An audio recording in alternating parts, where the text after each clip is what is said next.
अतिशय आनंदाची बातमी मित्रांनो, मुंबई उच्च न्यायालय वेबसाईटवर नवीन जाहिरात प्रकाशित करण्यात आलेली आहे आणि त्या संदर्भामध्ये आपण सर्व डिटेल्स या ठिकाणी पाहणार आहोत. तर सर्वात महत्त्वाची गोष्ट म्हणजेच या ठिकाणी पाहू शकता जे काही मी हायलाइट्स करत आहे. यामध्ये सिलेक्ट लिस्ट आहे मित्रांनो 27 ची आणि वेटिंग लिस्ट आहे 7.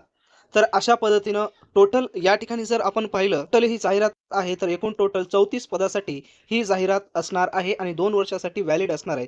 तर या ठिकाणी सर्वात अगोदर आपण पाहूया कशा पद्धतीनं डिवाइड्स केलेले आहेत जागेचं. तर या या जाहिरातीमध्ये पहा, name of the post, post कोणती आहे तर असोसिएट या पदाची जागा असणार आहे आणि टोटली जागा आहेत रिक्त 28 आणि 4% जे रिझर्वेशन आहे डिसॅबिलिटीसाठी त्या ठिकाणी एक जागा. अशा पद्धतीने टोटल आहे सिलेक्शन यादी 27 आणि वेटिंग लिस्ट आहे 7. अशा पद्धतीनं टोटल जागा या ठिकाणी 34 झालेल्या आहेत आणि दुसरी महत्त्वाची गोष्ट म्हणजेच या ठिकाणी पाहू शकता मित्रांनो, पेमेंट स्केल देखील या ठिकाणी देण्यात आलेला आहे प्लस या ठिकाणी असणारे भत्ते.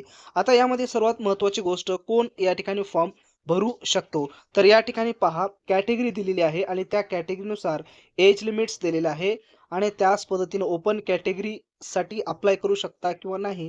रिझर्वेशन कॅटेगरीसाठी सुद्धा आहे आणि मस्ट एज्युकेशन क्वालिफिकेशन सुद्धा या ठिकाणी दिलेले आहे. तर पाहूया या ठिकाणी क्वालिफिकेशन काय आहे. Must possess degree in law from recognise university. सर्वात महत्त्वाची गोष्ट म्हणजेच आपल्याजवळ लॉची डिग्री असणं अत्यंत आवश्यक आहे. आणि दुसरं या ठिकाणी काय म्हटलेलं आहे पाहूया आपण. Process certificate about computer proficiency obtain from any of the institute. खालील काही इन्स्टिट्यूट दिलेले आहे.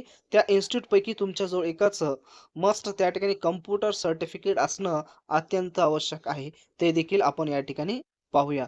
आणि दुसरी जी आहे ती आहे प्रॅक्टिसिंग ॲडव्होकेट्स. या ठिकाणी वयमर्यादा सुद्धा दिलेली आहे 21 कॅटेगरीनुसार, जे आपण वरी पाहिलेलं आहे 21, 38 आणि 43. आणि सेम या ठिकाणी सुद्धा काय दिलेलं आहे त्यांची क्वालिफिकेशन एज्युकेशन्स दिलेले आहे, तुम्ही या ठिकाणी पाहू शकता आणि हे एक्स्ट्रा यामध्ये त्या ठिकाणी ऍड्स केलेलं आहे. आता खाली काय महत्त्वाची गोष्ट दिलेली आहे, नोट्स सुद्धा दिलेली आहे. तर या ठिकाणी पहा नोट्स काय म्हटलेले आहे. The candidates who have pass computer typing basic course English typing speed 40 असणं अत्यंत आवश्यक आहे. जे काही आपले महाराष्ट्र स्टेट काउन्सिल एक्झामिनेशन आहे त्यांच्याद्वारे इंग्लिशची स्पीड ही 40ची असणे अत्यंत आवश्यक आहे. आणि त्याच पद्धतीनं त्याचं सर्टिफिकेट आपल्याजवळ असणं मस्ट आहे आणि या ठिकाणी जे वरी आपण उल्लेख केलेले ते कोर्सेसपैकी एक कोर्स तुमच्याजवळ असणे अत्यंत आवश्यक आहे. आणि दुसरं म्हणजे कॅन्डिडेट्स हा मिनिमम स्पीड कमीत कमी 80 ची स्पीड असली पाहिजे शॉर्ट हँडची आणि इंग्लिशची असली पाहिजे 35. आणि दुसरी महत्त्वाची गोष्ट म्हणजे रीड राईट आणि स्पीक करता आलं पाहिजे आपल्याला मराठीमध्ये. ठीक आहे. तर आता हा फॉर्म कशा पद्धतीनं भरायचा आहे, कोणकोणते डॉक्युमेंट्स आहे, सिलेबस आहे, तर यासाठी आपण ही पूर्ण जाहिरात इंडियन डेफ जॉब अलर्ट गुरुच्या वेबसाईटवर आपण अपलोड केलेली आहे. त्या ठिकाणी तुम्ही जाऊन ती जाहिरात डाउनलोड करून सर्व डिटेल्समध्ये वाचू शकता. आता राहिला प्रश्न फॉर्म भरायचा, तर या ठिकाणी दिलेला आहे पहा वेबसाईट. या वेबसाईटवर जायचं आहे, फॉर्म फिलअप करायचा आहे आणि फॉर्म फिलअप आपलं सुरू झालेलं आहे. 16 तारखेपासून हे आपल्याला फॉर्म भरता येणार आहे. 30 तारखेपर्यंत तुम्ही या ठिकाणी फॉर्म भरू शकता. आणि आज मित्रांनो किती तारीख आहे? 16 एप्रिल आहे आणि तुम्ही आज या ठिकाणी 11 वाजता याची लिंक ओपन झालेली आहे. तुम्हाला फॉर्म भरता येणार आहेत आणि हे फॉर्म तुम्हाला भरायचे आहेत. 30 तारखेपर्यंत तुम्हाला फॉर्म फिलअप करायचे आहेत.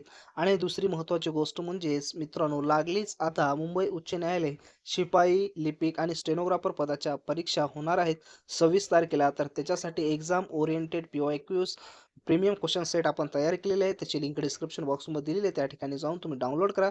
आणि त्याच पद्धतीने क्लर्क या पदासाठी टायपिंगला सुरुवात केलेली असेल तर आत्ताच करा सुरुवात.